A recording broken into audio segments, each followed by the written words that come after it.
101% isopor. Qual que é o seu nome e de onde você é? Meu nome é Lilian e eu sou de São Bernardo.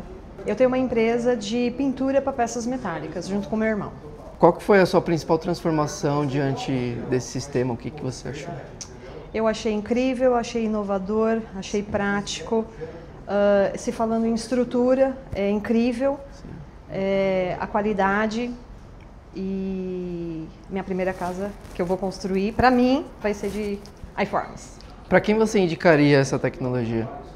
Nossa, eu indicaria para todos, para construtora, para pequenos construtores e tanto para negócios como casas, como galpões.